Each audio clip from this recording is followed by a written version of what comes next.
Buenos días, estamos haciendo este estudio bajo la forma de video acerca de una herramienta fundamental para la correcta interpretación de las escrituras, que es la hermenéutica. Sin perjuicio de que creemos que la Biblia no necesita nada fuera de ella misma para ser interpretada, conforme lo podemos ver en 2 Pedro 1:20 al 21, y que es el Espíritu Santo el que nos guía hacia toda verdad, conforme lo podemos ver en Juan 16:13, creemos también que la hermenéutica es la mejor herramienta conocida para evitar los errores y malas interpretaciones que parecen ser tan comunes en nuestros días. Veremos cómo aplicando tan solo un puñado de principios podremos salvar prácticamente cualquier contradicción que se suscite entre dos o más pasajes, lo cual nos conducirá no solo a interpretar siempre las escrituras de manera correcta, sino también con un enfoque integral. Este video va a aparecer en mi blog, que es un blog cristiano, cuya dirección va a aparecer ahora al pie del video en el zócalo, y la dirección es escudriñandolabiblia.blogspot.com.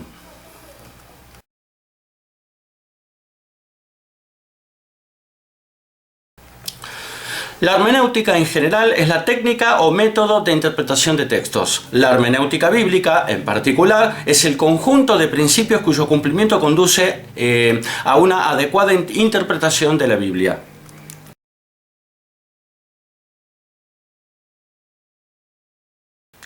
La hermenéutica tiene una regla de oro, y su autor es David Cooper. Esta regla de oro de la hermenéutica dice así: cuando el sentido llano de las escrituras tiene sentido común, no le busque otro sentido, solamente tome cada palabra en su sentido primario, ordinario, usual y literal, a menos que los hechos del contexto inmediato, estudiados a la luz de otros pasajes relacionados, y las verdades axiomáticas y fundamentales claramente indiquen lo contrario.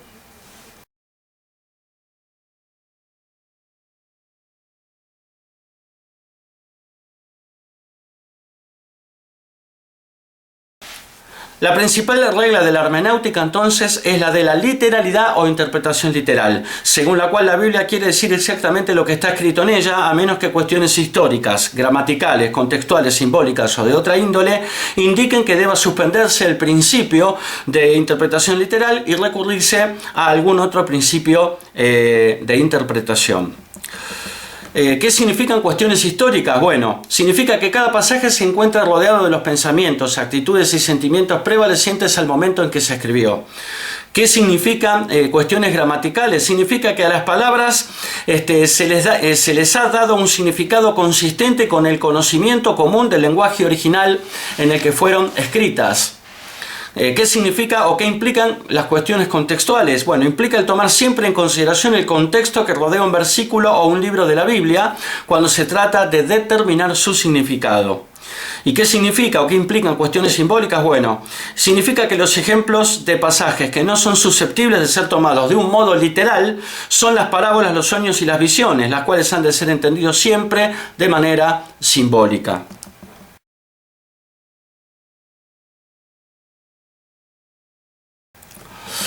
Hay otros principios en la hermenéutica. Uno de ellos es, por ejemplo, el principio de la consistencia o coherencia interna de las escrituras. Siendo la Biblia la palabra de Dios, inspirada por el Espíritu Santo, es imposible que se contradiga a sí misma. De modo que cuando nos topamos con dos o más pasajes sobre un mismo tópico que aparentemente resultan contradictorios, tenemos que descartar cualquier posibilidad de contradicción y aceptar, en cambio, que no estamos interpretando correctamente alguno de esos pasajes. Otro principio o regla de la hermenéutica es el principio o la regla de la primera mención. La primera vez que un concepto es mencionado en las escrituras termina transformándose en una especie de principio rector a la hora de interpretar posteriores alusiones al mismo. Otro principio de la hermenéutica dice que deben utilizarse siempre los pasajes más claros sobre un tópico para interpretar los que resulten menos claros y nunca proceder al revés. Algunos pasajes de las escrituras sobre un tema en particular son menos claros o contundentes que otros, motivo por el cual los que resultan menos claros deben ser interpretados siempre a la luz o bajo la guía de los que resulten más claros y contundentes. Existen algunas otras reglas y principios para aplicar a la interpretación de la palabra de Dios, pero si se aplican estos que hemos mencionado, tendremos una buena oportunidad de evitar los errores y malas interpretaciones que parecen ser tan comunes, como dijimos al principio, en estos días.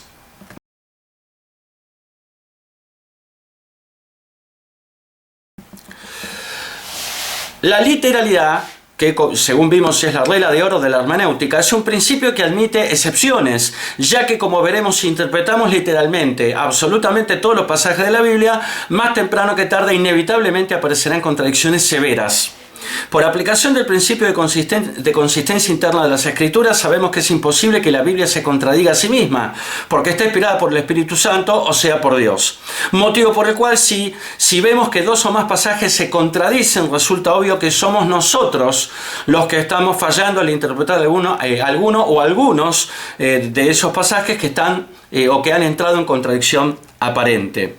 Lo mejor aquí es ver qué pasajes admiten mejor el principio de interpretación literal, que normalmente son los que son más claros y contundentes, y trabajar sobre los otros, es decir, los que son menos claros, aplicando otros principios y sobre todo tratando de interpretarlos a la luz o con la guía de los que son más claros y contundentes. Sin perjuicio de los otros que hemos mencionado, el principio hermenéutico, cuya no aplicación o aplicación inadecuada ocasiona más malas interpretaciones de las Escrituras, es el principio de interpretación contextual, es decir, cuando se sacan de contexto, sea a propósito o por descuido, uno o más pasajes y a veces hasta un libro entero de las Escrituras.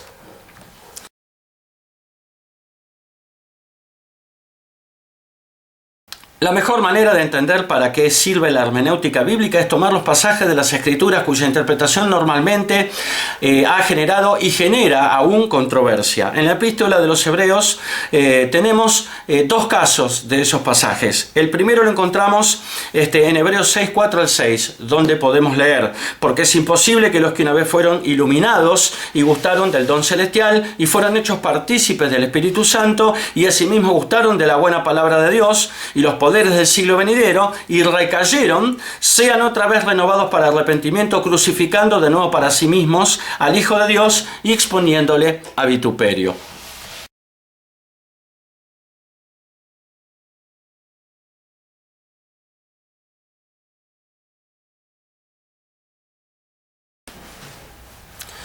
El otro pasaje de la epístola a los Hebreos que siempre genera malas interpretaciones es el que podemos encontrar en Hebreos 10, 26 al 29, donde podemos leer: porque si pecaremos voluntariamente después de haber recibido el conocimiento de la verdad, ya no queda más sacrificio por los pecados, sino una horrenda expectación de juicio y de hervor de fuego que ha de devorar a los adversarios. El que viola la ley de Moisés por el testimonio de 2 o 3 testigos muere irremisiblemente.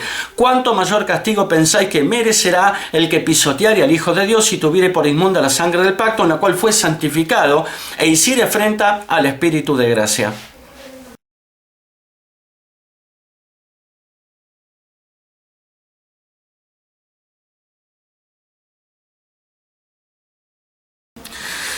Estos pasajes normalmente son citados por quienes se oponen a la doctrina de la seguridad eterna, que sostiene que la salvación una vez alcanzada no puede perderse, porque demostrarían, creen ellos, que la salvación sí puede perderse a causa del pecado. Particularmente Hebreos 6, 4 al 6 suele emplearse también cuando se habla de apostasía, es decir, del abandono voluntario de la fe. No obstante, a continuación vamos a demostrar que la interpretación que generalmente se hace de estos dos pasajes, tanto de Hebreos 6, 4 al 6 como de Hebreos 10, 26 al 29, es equivocada y es producto de interpretar esos pasajes en forma literal, cuando en realidad requieren, ya lo veremos, ser interpretados en forma contextual.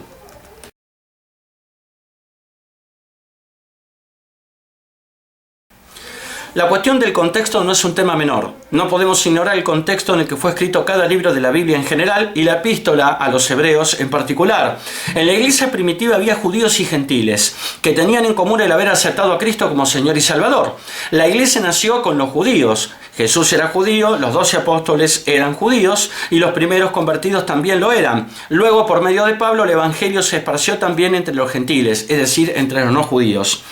La iglesia fue y es una nueva raza humana que sale de entre judíos y gentiles. Así lo podemos ver en Efesios 2, 15 al 16, donde podemos leer: aboliendo en su carne las enemistades, la ley de los mandamientos expresados en ordenanzas, para crear en sí mismo de los dos un solo y nuevo hombre, haciendo la paz y mediante la cruz reconciliar con Dios a ambos en un solo cuerpo, matando en ella las enemistades.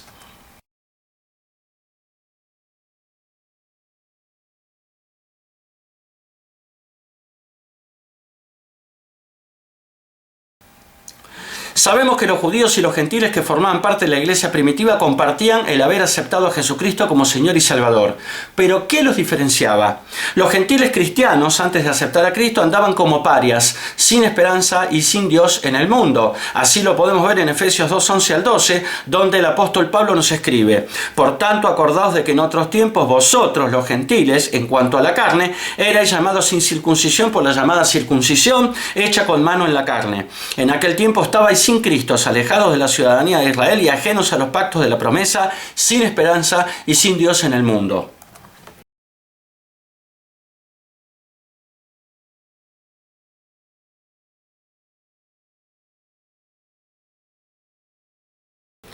Los judíos cristianos, en cambio, antes de aceptar a Cristo, contaban con toda una tradición de la que carecían precisamente los gentiles. Así lo podemos ver en Romanos 3:1 al 2, donde podemos leer: ¿qué ventaja tiene pues el judío o de qué aprovecha la circuncisión? Mucho, en todas maneras. Primero, ciertamente, que les ha sido confiada la palabra.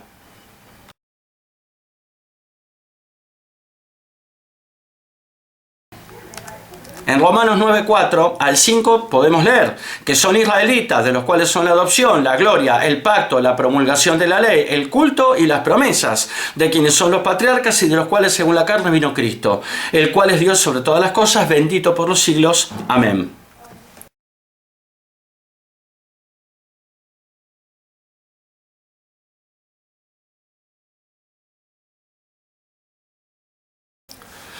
Lo que está diciendo Pablo es que mientras los gentiles, antes de aceptar a Cristo, eran parias espirituales que deambulaban sin esperanza y sin Dios en el mundo, los judíos fueron el pueblo, al que le fue confiada, es decir, revelada la palabra, el pueblo adoptado por Dios, el pueblo que vio la gloria de Dios. Ellos fueron testigos de varios milagros, entre otros la apertura del Mar Rojo.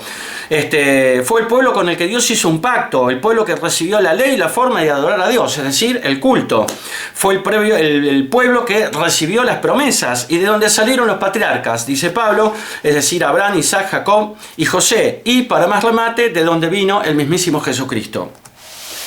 Lo cierto es que la epístola a los hebreos fue escrita, algunos dicen por Pablo, para demostrar la obsolescencia del antiguo pacto, ahora reemplazado por el nuevo pacto establecido a partir de la muerte expiatoria de Cristo en la cruz. ¿En qué consistía el antiguo pacto? El pecado siempre se levantó como una barrera o un muro entre Dios y los hombres. Como Dios no puede morar en presencia del pecado, siempre fue necesario expiar, es decir, quitar de en medio el pecado por medio de la sangre. A lo largo de toda la historia de la redención, la sangre siempre fue necesaria para expiar el pecado. Esto lo podemos ver en Hebreos 9:22, donde podemos leer: y casi todo es purificado según la ley, con sangre, y sin derramamiento de sangre no se hace remisión.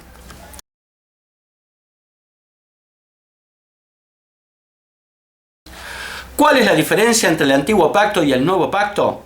En el antiguo pacto la que se derramaba era la sangre de animales una y otra vez. En el nuevo pacto la que se derramó fue la sangre de Cristo una única vez. Como está escrito en Hebreos 10:14, donde podemos leer: porque con una sola ofrenda hizo Cristo perfectos para siempre a los santificados.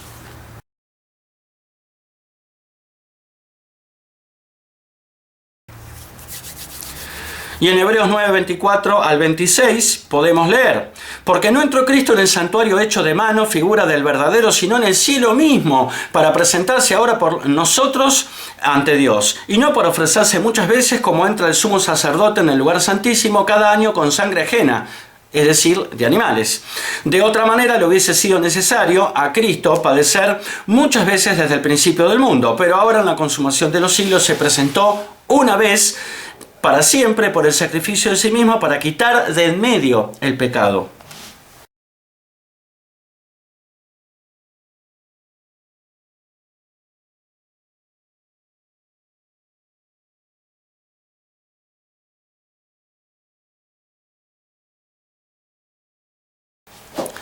Cuando decimos que el antiguo pacto quedó obsoleto, es decir, que no se usa en la actualidad, que ha quedado claramente anticuado, lo que estamos queriendo decir es que lo que quedó obsoleto es el sistema levítico de sacrificios de animales inserto en la ley de Moisés, y no la propia ley de Moisés o los libros del Antiguo Testamento, todo lo cual es palabra de Dios que jamás quedará obsoleta. ¿A quién se le puede ocurrir que los 10 mandamientos insertos en Éxodo 20 ya no están vigentes? No matarás, no robarás, no adorarás a dioses ajenos, no cometerás adulterio. ¿Quedó acaso todo esto sin vigencia? Claro que no.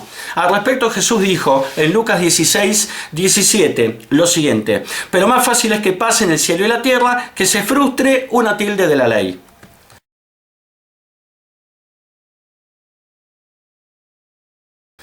Y luego agregó en Mateo 5:18, porque de cierto os digo que hasta que pasen el cielo y la tierra, ni una jota ni una tilde pasará de la ley hasta que todo se haya cumplido.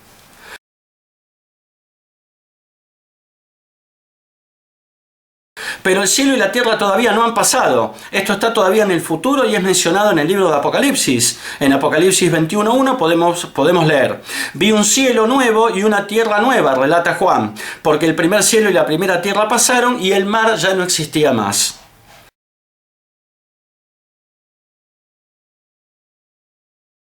Y esto que ve Juan, es decir, un cielo nuevo y una tierra nueva, ocurre al finalizar el reino milenial de 1000 años de Cristo. Es decir, 1000 años después del retorno de Cristo a la tierra, de su segunda venida. Fíjense ustedes cuánto tiempo todavía seguirá vigente la ley de Moisés. La diferencia entre el Antiguo Pacto y el Nuevo Pacto está perfectamente explicitada en los siguientes pasajes del libro de Hebreos. En Hebreos 10:1 al 4 podemos leer: porque la ley, teniendo la sombra de los bienes venideros, no la imagen misma de las cosas, nunca puede por los mismos sacrificios que se ofrecen continuamente cada año hacer perfectos a los que se acercan. De otra manera cesarían de ofrecerse, pues los que tributan este culto limpios una vez no tendrían ya más conciencia del pecado. Pero en estos sacrificios cada año se hace memoria de los pecados, porque la sangre de los toros y de los machos cabríos no puede quitar los pecados.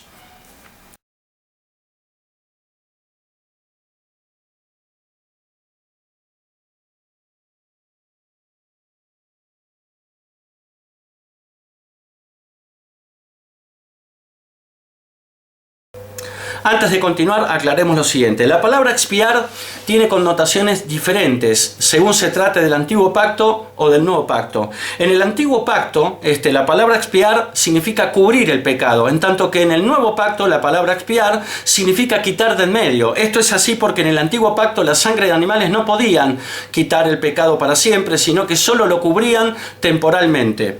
En cambio, en el Nuevo Pacto, la sangre de Cristo quita de en medio directamente el pecado. La sangre de Cristo derramada una sola vez.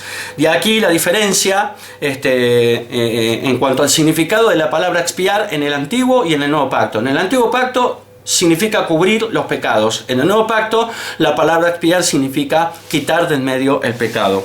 De más está decir que una vez derramada la sangre de Cristo en la cruz, era casi blasfematorio que un judío cristiano volviera a confiar en la sangre de los animales para expiar el pecado. Pregunta: ¿a quiénes era necesario convencer de que el Antiguo Pacto había quedado obsoleto y de que había sido reemplazado por un nuevo pacto? Claramente a los judíos, que tenían la tradición del Antiguo Pacto, y no a los gentiles, que no solo no tenían la menor idea de la tradición judía, sino que, como bien lo marcó el apóstol Pablo, andaban como parias, sin esperanza y sin Dios en el mundo. Ahora ya tenemos el contexto de la epístola a los Hebreos dado por el para qué, es decir, el propósito, y el para quién, es decir, los destinatarios. El para qué: para demostrar que el Antiguo Pacto quedó obsoleto y que fue reemplazado por el Nuevo Pacto a partir de la muerte expiatoria de Jesús en la cruz. Y el para quién: para los judíos que se habían convertido al cristianismo, no para los gentiles. La epístola a los Hebreos fue escrita para los judíos que se habían convertido al cristianismo, los cuales habían recibido el Evangelio, pero estaban siendo influenciados, es decir, contaminados por los falsos maestros judaizantes para que no dejaran de practicar los rituales del templo del judaísmo ortodoxo. Estos falsos maestros judaizantes estaban tratando de combinar la práctica del sistema levítico de sacrificios en el templo con el Evangelio, las buenas nuevas.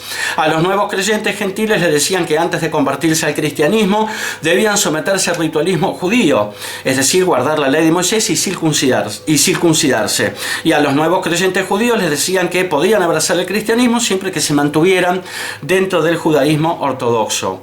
En el libro de los Hechos de los Apóstoles, escrito por Lucas como complemento de su evangelio, podemos ver en acción a estos falsos maestros judaizantes. En Hechos 15:5 podemos leer: pero algunos de la secta de los fariseos que habían creído se levantaron diciendo: es necesario circuncidarlos y mandarles que guarden la ley de Moisés.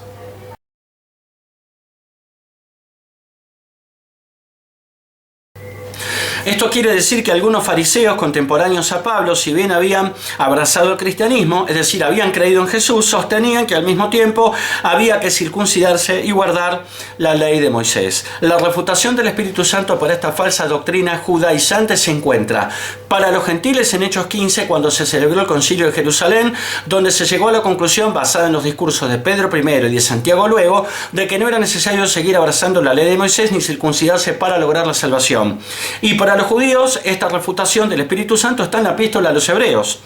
¿Cuál era el problema con aquellos que una vez derramada la sangre de Cristo querían volver al viejo sistema levítico de sacrificios? El problema era seguir con la práctica de los remedios del antiguo pacto para el pecado en vez de recurrir a la solución de 1 Juan 1:9, es decir, la confesión. Ellos rebajaron la muerte del Señor al mismo nivel que la de los animales que se sacrificaban por los pecados del pueblo. La ley solamente era una sombra de las cosas que habrían de venir, no de las realidades mismas. Una vez que la realidad apareció, la sombra ya no era efectiva. Por consiguiente, siendo la epístola a los Hebreos una carta dirigida precisamente a los judíos cristianos, Hebreos 6:4-6 es un pasaje particularmente dirigido a todos aquellos que, siendo judíos, se dejaron contaminar por los falsos maestros judaizantes, volviendo, ya derramada la cruz de Cristo, al sistema levítico de sacrificios de animales en el templo, inserto en la ley de Moisés, pisoteando y teniendo en poco de esta manera la sangre del Hijo de Dios mucho más valiosa y eficaz que la de los animales.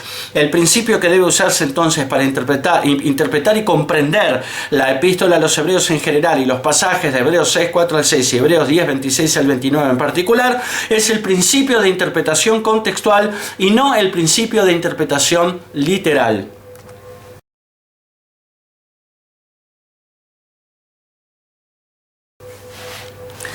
Otro caso para analizar la cuestión del contexto es el de Filipenses 2:12, normalmente citado en oposición a la doctrina de la seguridad eterna para demostrar, según algunos, que debemos cuidar nuestra salvación para no perderla. Recordemos este pasaje de Filipenses 2:12, donde podemos leer: por tanto, amados míos, como siempre habéis obedecido, no como en mi presencia solamente, sino mucho más ahora en mi ausencia, ocupaos en vuestra salvación con temor y temblor.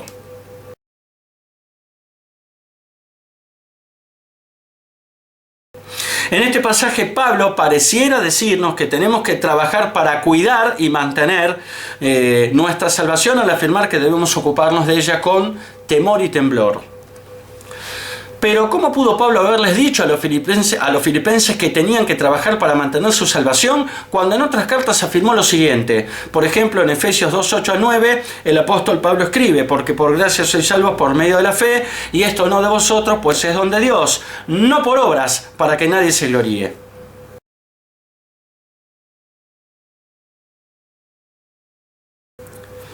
En Efesios 1:13-14, el apóstol Pablo también escribió: en él también vosotros, habiendo oído la palabra de verdad, el evangelio de vuestra salvación, y habiendo creído en él, fuisteis sellados con el Espíritu Santo de la promesa, que es las arras de nuestra herencia, hasta la redención de la posesión adquirida para la alabanza de su gloria.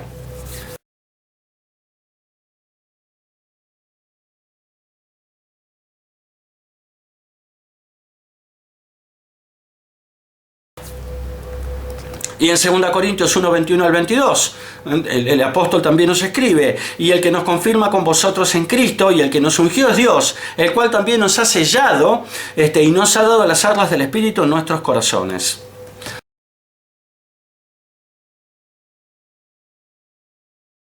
Para Pablo la salvación no solo no es por obras, según Efesios 2:9, sino que desde el momento en que oímos el Evangelio y lo queremos, somos sellados con el Espíritu Santo. ¿Hasta cuándo? ¿Hasta que pecamos la primera vez después de haber sido salvos? No, hasta la redención de la posesión adquirida, es decir, hasta el rapto o arrebatamiento de la iglesia. Anteriormente, en la carta a los Filipenses, Pablo dijo que Dios es fiel para completar la buena obra que empezó en nosotros. Esto lo podemos ver en Filipenses 1:6, donde podemos leer: estando persuadido de esto, que el que comenzó en vosotros la buena obra la perfeccionará hasta el día de Jesucristo.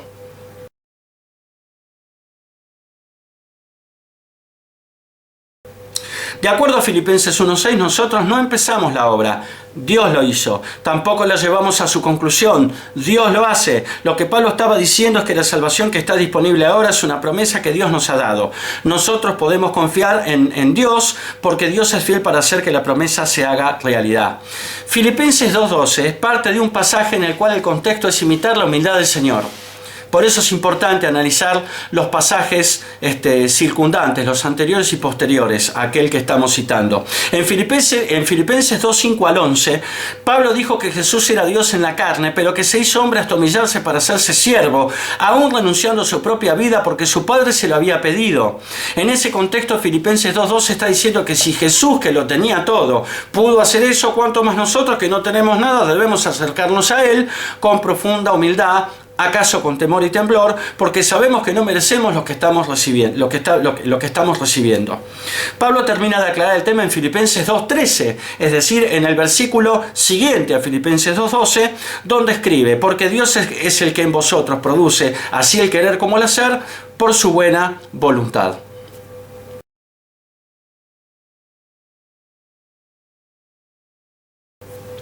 Es Dios, el Espíritu Santo, el que a través de su obra de regeneración de Juan 3:3 y de su gracia produce en nosotros no solo nuestro deseo de alejarnos del pecado, el querer, sino además que podamos lograrlo, el hacer. No se puede sacar de contexto Filipenses 2:12 argumentando que tenemos que guardar nuestra salvación con temor y temblor como si fuera una obra 100% nuestra, cuando en el versículo siguiente, es decir, en Filipenses 2:13, Pablo dice que es una obra 100% del Espíritu Santo. Y repetimos Filipenses 2:13, donde podemos leer: porque Dios es el que en vosotros produce así el querer como el hacer por su buena voluntad.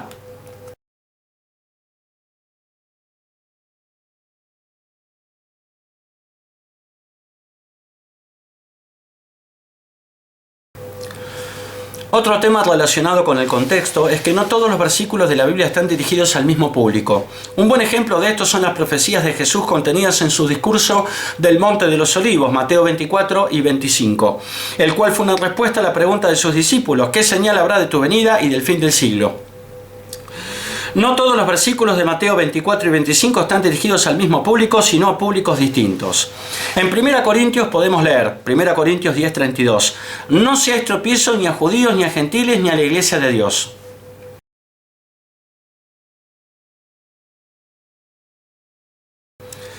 El apóstol Pablo mismo identifica por lo menos 3 grupos: la iglesia, los judíos y los gentiles.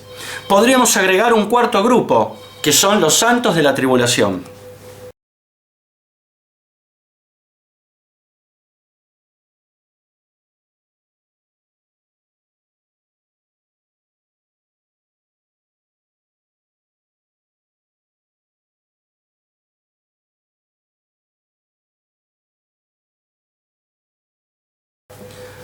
Hablemos de la iglesia. La iglesia de Jesucristo está conformada por judíos y gentiles que tienen en común el haber aceptado a Cristo como Señor y Salvador.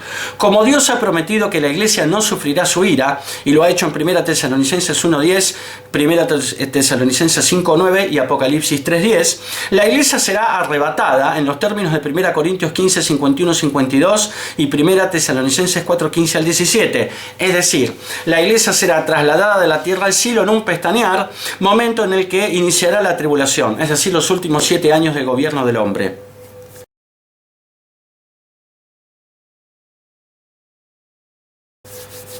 Hablemos de los judíos. Los judíos a secas son judíos que por su ortodoxia, es decir, por su apego a su religión, que es el judaísmo, no aceptaron en su momento y hasta ahora el mesianismo de Jesús.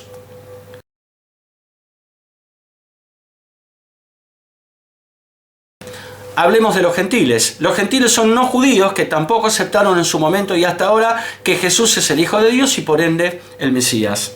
Mientras la iglesia será rescatada por Dios en el rapto, tanto judíos como gentiles van a pasar por los juicios terribles de la tribulación, que como ya dijimos son los últimos 7 años del gobierno del hombre sobre la tierra.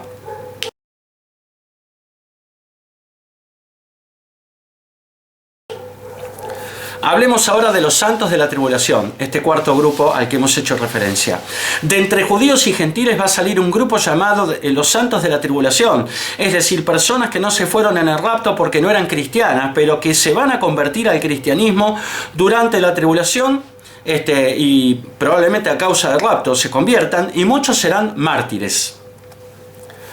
El libro de Apocalipsis habla de estos santos de la tribulación y lo hace en Apocalipsis 7, 13 al 17, ¿no? Donde podemos leer: entonces uno de los ancianos habló diciéndome, relata Juan, estos que están vestidos de ropas blancas, ¿quiénes son y de dónde han venido? Yo le dije, Señor, tú lo sabes. Y él me dijo, estos son los que han salido de la gran tribulación y han lavado sus ropas y las han emblanquecido en la sangre del Cordero. Por esto están delante del trono de Dios y le sirven día y noche en su templo, y el que está sentado sobre el trono extenderá su tabernáculo sobre ellos. Ya no tendrán hambre ni sed, y el sol no caerá más sobre ellos ni calor alguno, porque el Cordero que está en medio del trono los pastoreará y los guiará a fuentes de aguas de vida, y Dios enjugará toda lágrima de los ojos de ellos.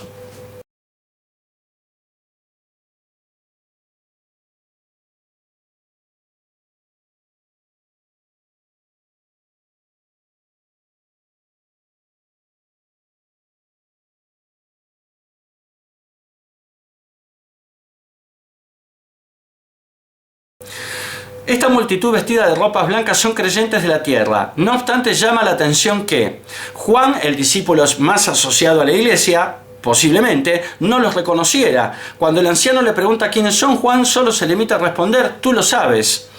Su arribo al cielo se presenta 3 capítulos después del rapto, que ocurre, según los eruditos bíblicos, en Apocalipsis 4. Y su destino es el de ser servidores en el templo y no reyes y sacerdotes, que es el destino de la iglesia. Esto implica que este grupo de Apocalipsis 7 son creyentes posteriores al rapto y no son parte de la iglesia. Estas personas son llamadas mártires de la tribulación o santos de la tribulación. Ellos no llegaron a tiempo a la fe en Jesús para el momento del rapto. Por eso es que no disfrutarán del destino y de la bendición que son únicos para la iglesia. Estos santos tendrán una existencia privilegiada en la eternidad, siempre ante la presencia del Señor. Les servirán día y noche en su templo y nunca necesitarán de nada más. Pero a pesar de que le sirven al Señor en su templo, nunca son llamados reyes y sacerdotes, como se les llama a la iglesia. Ninguno de ellos se sentará jamás en un trono a la par de Cristo, como sí lo hará la iglesia. Esto lo podemos ver en Efesios 2, 6 al 7, donde podemos leer: y juntamente con Él nos resucitó, y asimismo nos hizo sentar en los lugares celestiales con Cristo Jesús, para mostrar en los siglos venideros las abundantes riquezas de su gracia en su bondad para con nosotros en Cristo Jesús.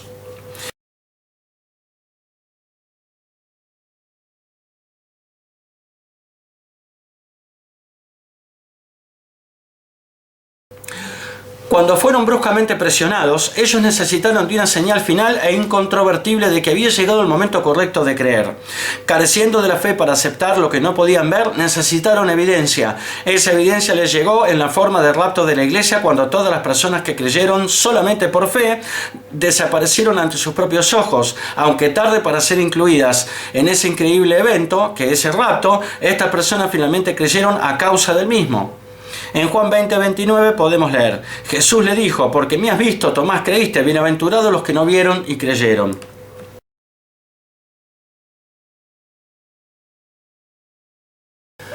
Ejemplos de pasajes escritos exclusivamente para la iglesia son los siguientes. En Mateo 24, 36 podemos leer: pero del día y la hora nadie sabe, ni aun los ángeles de los cielos, sino solo mi Padre.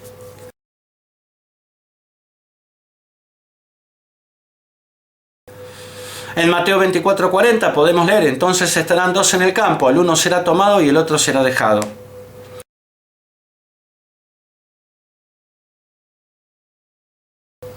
En Mateo 24, 42 podemos leer: velad pues, porque no sabéis a qué hora ha de venir vuestro Señor.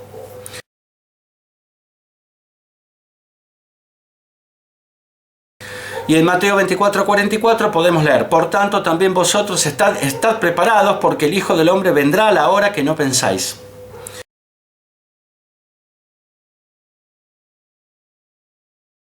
Cada vez que aparezcan pasajes donde se nos diga velad porque no sabéis, claramente están haciendo alusión al rapto de la iglesia y por ende están dirigidos y resultan aplicables únicamente a la iglesia. El siguiente pasaje, en cambio, no está dirigido a la iglesia, sino a los santos de la tribulación. En Mateo 24:13 podemos leer: mas el que persevere hasta el fin, éste será salvo.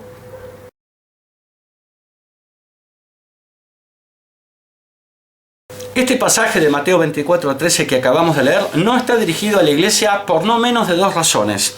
La primera es que la iglesia no estará en la tierra hasta el fin, debido a que será arrebatada antes de la tribulación, conforme lo pudimos ver en 1 Tesalonicenses 1:10, 5:9 y Apocalipsis 3:10. Y en segundo lugar, la iglesia no es salva por perseverar hasta el fin, sino es salva por gracia, por medio de la fe y no por obras, como bien lo dice Pablo en Efesios 2:8-9 y en Tito 3:5. En cambio, este pasaje de Mateo 24:13 está dirigido a los santos de la tribulación, porque ellos sí tendrán que perseverar hasta el fin para ser salvos. Su sola fe, como ocurrió con la iglesia, no les será suficiente para lograr la salvación, sino que muchos tendrán que demostrar su condición de cristianos a una costa de su propia vida. Quienes se oponen a la doctrina de la seguridad eterna suelen aplicar este pasaje de Mateo 24:13 también a la iglesia, para demostrar en definitiva que todo cristiano deberá perseverar hasta el fin para mantener y cuidar su salvación, quedando demostrado, según ellos, que nadie tiene la salvación asegurada. Pero esto no debe extrañarnos, ya que todos los que se oponen a la doctrina de la seguridad eterna caen una y otra vez en el lugar común de sacar de contexto y o mal aplicar un puñado de pasajes para refutar infructuosamente desde ya lo que surge de manera incontrastable de las mismas escrituras. Beneficios como la salvación por gracia por medio de la fe, según pudimos ver en Efesios 2:8-9, que el Espíritu Santo mora y sea sellado en el creyente, según pudimos ver en 1 Corintios 3:16, 6:19, Efesios 1:13 al 14 y 2 Corintios 1:21 y al 22, y el rapto o arrebatamiento, conforme lo vimos en 1 Corintios 15, 51, 52 y 1 Tesalonicenses 4:15 al 17. Estos beneficios son exclusivos para la iglesia, no estuvieron disponibles para los santos del Antiguo Testamento, es decir, los santos anteriores a la iglesia, ni lo estarán para los santos de la tribulación, es decir, los santos después de la era de la iglesia. Hubo y habrá gente salva a lo largo de toda la historia de la redención. Los santos del Antiguo Testamento antes de la iglesia, los santos de la tribulación después de la iglesia y los santos del reino milenial, es decir, durante el reino de 1000 años de Cristo. Si bien es cierto que solo hay dos tipos de resurrección, una para vida eterna y otra para condenación eterna, según lo podemos ver en Juan 5:29 y Hechos 24:15, los que resucitemos para vida eterna, los salvos, dependiendo del grupo al que hayamos pertenecido en vida, vamos a resucitar en momentos diferentes. Los santos del Antiguo Testamento, por ejemplo, resucitan al final de la gran tribulación, en la segunda venida de Cristo, conforme Daniel 12:1 al 2. La iglesia, es decir, nosotros, resucitaremos en el rapto, según 1 Corintios 15, 51, 52 y 1 Tesalonicenses 4, 15 al 17. Los santos de la tribulación resucitarán al final de la tribulación en la segunda venida de Cristo, según Apocalipsis 24. Y los santos del reino milenial, es decir, los muertos en Cristo durante el reinado de 1000 años de Cristo, resucitarán al final del reinado milenial, según Apocalipsis 25 y 15.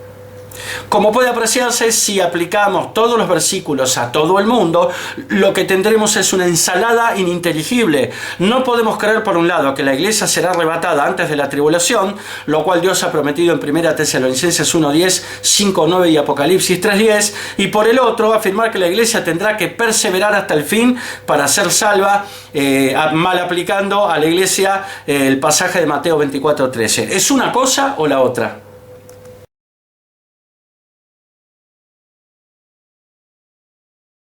Recordemos este principio.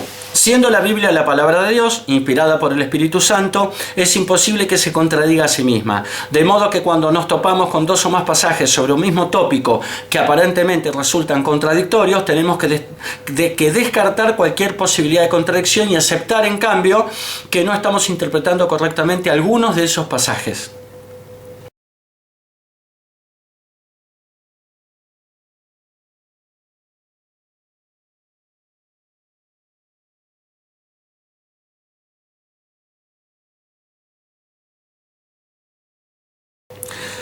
Para ver la aplicación práctica de este principio tomaremos uno de los pasajes que hemos puesto de ejemplo, es decir, Hebreos 10, 26 al 29, y lo contrastaremos con otro que de tan claro no admitió otra interpretación más que la literal, y ese pasaje es 1 Juan 1, 8 al 9. El apóstol Juan escribe en 1 Juan 1, 8 al 9 lo siguiente: si decimos que no tenemos pecado, nos engañamos a nosotros mismos, y la verdad no está en nosotros. Si confesamos nuestros pecados, Él es fiel y justo para perdonar nuestros pecados y limpiarnos de toda maldad.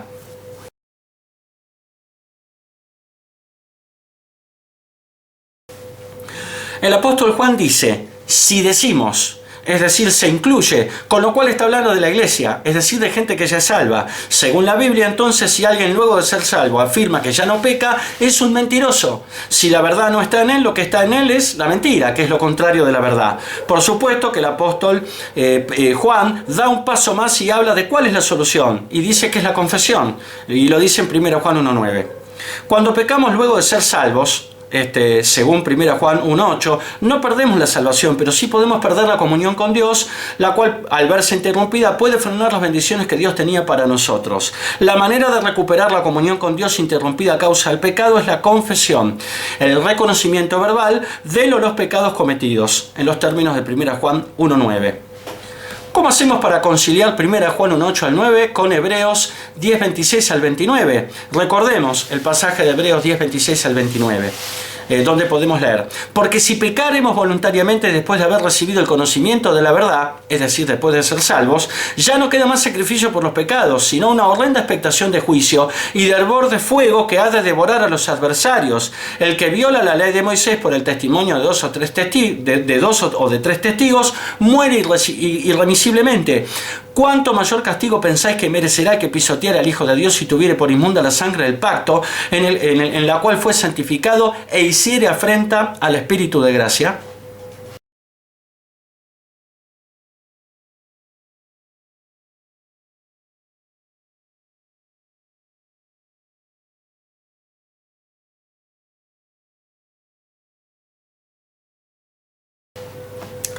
Si el escritor de la epístola a los Hebreos se estaba refiriendo en Hebreos 10, 26 al 29 a la pérdida de nuestra salvación por volver a pecar luego de haber sido salvos, entonces la primera frase, es decir, si pecaremos voluntariamente después de haber recibido el conocimiento de la verdad, de entrada descalifica a cualquier persona que haya vivido para irse al cielo, porque ninguna persona cristiana jamás ha podido vivir una vida sin pecado, aún después de ser salva, y esto lo reconoce el propio apóstol Juan en 1 Juan 1.8, según vimos.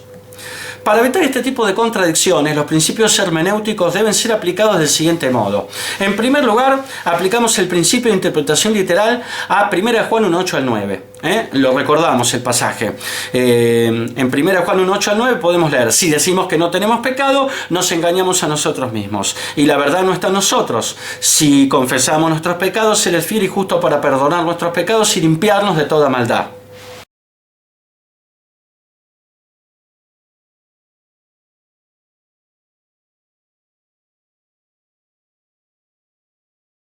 Aplicando este principio, llegamos a la conclusión de que Juan en efecto quiere decir lo mismo que escribe, que cualquier miembro de la iglesia, incluido él mismo, sigue pecando aún después de haber sido salvo, según 1 Juan 1.8. La solución para Juan es la confesión que menciona en 1 Juan 1.9. En segundo lugar, por aplicación del principio de consistencia o coherencia interna en las Escrituras, sabemos que no puede existir contradicción entre 1 Juan 1.8 al 9 y Hebreos 10, 26 al 29.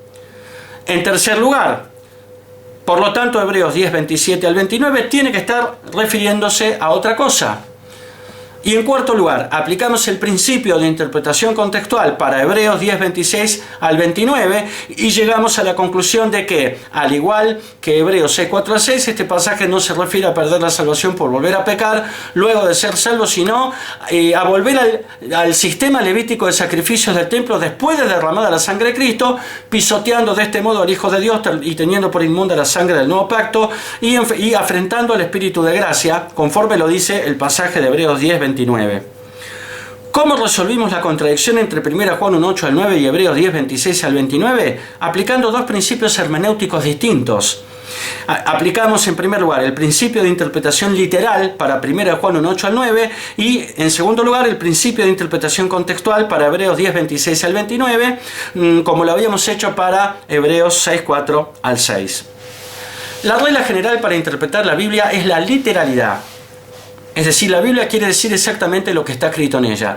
Pero debemos tener sumo cuidado de no literalizar absolutamente todo, porque ahí es donde más temprano que tarde aparecen contradicciones severas. La interpretación literal de la Biblia es una regla que admite excepciones. Como hemos visto, mientras algunos pasajes requieren ser interpretados literalmente, acaso 1 Juan 1, 8 al 9, otros en cambio deben ser puestos en contexto, como es el caso de Hebreos 6, 4 al 6 y Hebreos 10, 26 al 29. Toda contradicción aparente entre dos o más pasajes de las Escrituras debe ser salvada, siempre por la vía de la correcta aplicación de los principios de la hermenéutica y jamás de otro modo. Ese otro modo, para el caso que venimos viendo, por ejemplo, sería predicar sobre Hebreos 6, 4 al 6 y Hebreos 10, 26 al 29 en su interpretación equivocada, es decir, la literal, y no predicar jamás lo que dice 1 Juan 1, 8 al 9 y otros pasajes de las Escrituras. Esto implica sesgar el Evangelio, lo cual es una herejía, y de las herejías desde ya provienen las falsas doctrinas.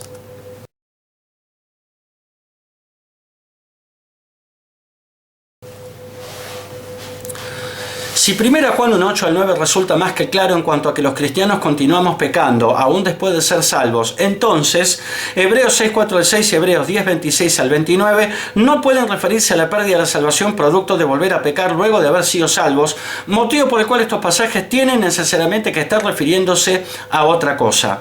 Este principio hermenéutico debiera llevarnos a interpretar Hebreos 6, 4 al 6 y Hebreos 10, 26 al 29 a la luz o bajo la tutela o guía de pasajes más claros como por ejemplo 1 Juan 1, 8 al 9.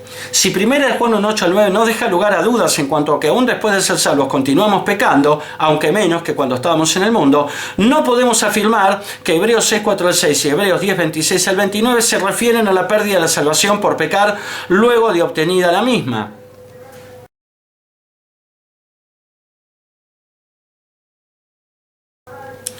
La gramática puede definirse como el conjunto de principios, reglas y preceptos que rigen el empleo de un lenguaje en particular. Al respecto hay que decir que cada lenguaje posee su propia gramática. Como ciencia, la gramática forma parte de la lingüística. La gramática comprende 5 aspectos. La fonética, que se refiere a la producción de los sonidos. La morfología, que se refiere a la construcción de las palabras. La sintaxis, que se refiere al estudio acerca de cómo se combinan las palabras y cómo son las relaciones entre ellas. La semántica, que se refiere a la construcción de las expresiones, y la etimología, que se refiere al origen del significado de las palabras que conforman la lengua en cuestión. Un buen ejemplo de pasaje bíblico donde la etimología de las palabras, un aspecto de la gramática, como hemos visto, no puede pasarse por alto, es el siguiente. En 2 Pedro 2, 20 al 21 podemos leer: ciertamente, si habiéndose ellos escapado de las contaminaciones del mundo por el conocimiento del Señor y Salvador Jesucristo, enredándose otra vez en ellas, son vencidos, su postrer estado viene a ser peor que el primero, porque mejor les hubiera sido no haber conocido el camino de la justicia, que después de haberlo conocido, volverse atrás del santo mandamiento que les fue dado.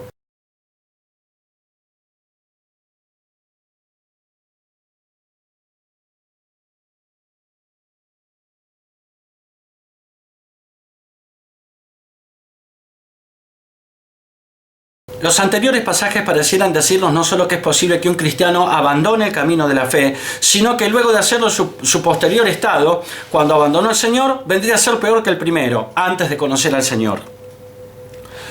Nuevamente este pasaje es utilizado por muchos para demostrar, según ellos, que un cristiano verdadero puede abandonar la fe, es decir, puede apostatar. Pero conocer al Señor y conocer el camino de justicia no quiere decir que una persona haya creído en su corazón. Las palabras griegas usadas aquí, todas tienen una forma de gnosis, que significa conocimiento o conocer. La palabra griega para creer es pistis, y no aparece en ningún lugar de estos pasajes. Hechas estas aclaraciones, 2 Pedro 2, 20 al 21 cobra un nuevo sentido. En Juan 9, 41 podemos leer: Jesús les respondió: si fuerais ciegos no tendríais pecado, mas ahora porque decís, vemos, vuestro pecado permanece.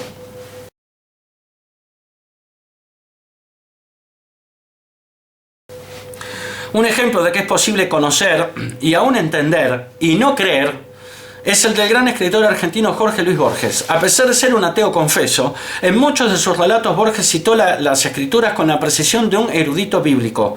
Dos ejemplos de ello, entre otros, son los relatos notables De alguien a nadie, del libro Otras Inquisiciones, y Tres versiones de Judas, del libro Ficciones, donde Borges demuestra no solamente haber leído la Biblia, seguramente por su amor a las letras y a los libros en general, sino que además demuestra haber comprendido perfectamente el plan de redención de Dios en la Biblia. Sin embargo, Borges siempre reconoció su falta de fe, elemento indispensable para alcanzar la salvación.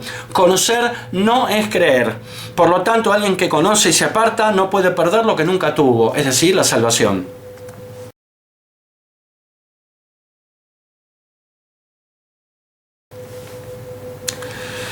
Normalmente a los pasajes más claros y contundentes les cabe la interpretación literal, y a los menos claros algún otro principio, simplemente ser interpretados a la luz o bajo la guía o tutela de los pasajes más claros. Por lo general tenemos bastantes problemas para aceptar lo que la Biblia dice de manera clara y contundente, en forma sencilla y sin dobleces. Jesucristo dijo en Juan 10, 27 al 29 lo siguiente: mis ovejas oyen mi voz y yo las conozco y me siguen. Yo les doy vida eterna y no perecerán jamás, ni nadie las arrebatará de mi mano. Mi Padre que me las dio es mayor que todos y nadie las puede arrebatar de la mano de mi Padre.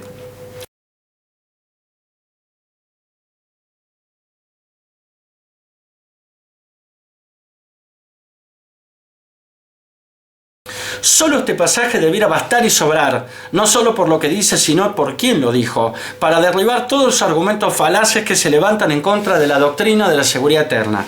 Jesús dice que los verdaderos cristianos, sus ovejas, oyen su voz y lo siguen. También dice, no perecerán jamás, y que nadie los puede arrebatar de su mano. Y por si esto fuera poco, dice que su Padre, que es mayor que todos, se los dio y que nadie los puede arrebatar de la mano de su Padre. Muchos, ante la contundencia de pasajes como Juan 10, 27 al 29, que acabamos de leer, aceptan que la salvación es un regalo, en los términos de Efesios 2, 8 al 9, que Dios no nos quitaría jamás, con la salvedad que nosotros sí podemos rechazarlo y devolverlo apostatando. Por aplicación del principio de consistencia interna de las Escrituras, si encontráramos pasajes bíblicos que digan lo contrario, entonces esta idea, la de que la salvación es un regalo que podemos devolver, no es bíblica. Pablo escribe en 1 Corintios 6, 19 al 20 lo siguiente: ¿o ignoráis que vuestro cuerpo es templo del Espíritu Santo, el cual está en vosotros, el cual tenéis de Dios, y que no sois vuestros, porque habéis sido comprados por precio? Glorificad pues a Dios en vuestro cuerpo y en vuestro espíritu, los cuales son de Dios.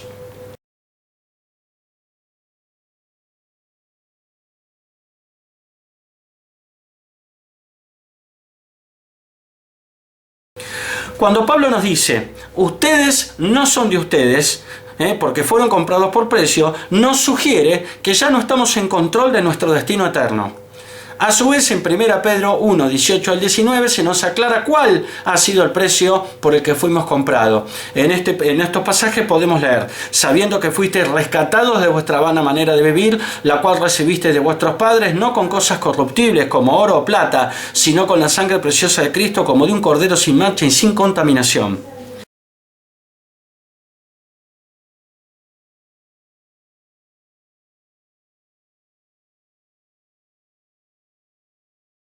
Si yo le preguntara a usted si puede regalar el auto de su vecino, usted contestaría rápidamente que no, y la razón es más que obvia: el auto no es suyo sino de su vecino. Usted estaría reconociendo de esta manera que no puede ejecutar actos de disposición, disponer, decidir sobre algo que no es suyo. De igual manera, la Biblia dice que usted ya no es de usted, sino de Dios, porque se ha pagado por usted un determinado precio, que resulta ser la sangre misma de Dios. ¿Por qué usted entonces insiste en pensar que puede devolver su salvación? Tenemos que terminar de entender de una buena vez y para siempre que la salvación, una vez consumada, desencadena en la esfera espiritual una serie de eventos que resultan irreversibles. La Biblia dice que Cristo apareció para deshacer las obras del diablo, y lo dice en 1 Juan 3:8. Para esto apareció el Hijo de Dios, para deshacer las obras del diablo.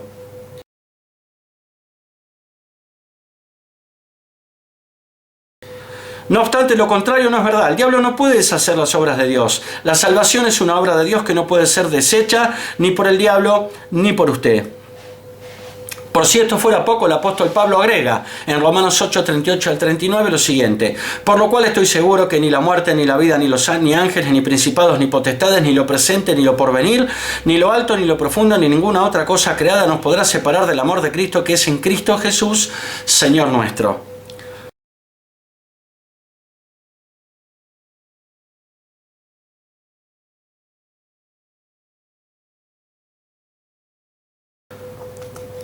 No hay poder en el cielo o en la tierra, incluyéndonos a nosotros mismos, que pueda deshacer lo que Dios ha hecho por nosotros, con lo cual la apostasía solo resulta practicable por personas que no son salvas, aunque se encuentren al momento de apostatar dentro de la iglesia. Pregunta: ¿puede haber gente que no sea salva dentro de la iglesia? Respuesta: sí. Y para entenderlo, te invito a que veas un estudio en mi blog.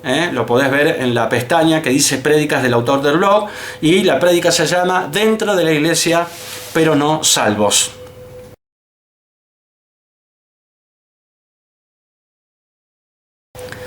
Bueno, llegamos al fin de este estudio bajo la forma de video. Espero que les haya gustado y que haya resultado entretenido y sobre todo edificante, y espero que termine siendo de bendición para todos aquellos que lo terminen viendo. Así que bueno, nos estamos despidiendo hasta el próximo estudio, seguramente también bajo la forma de video. Dios los bendiga. Amén.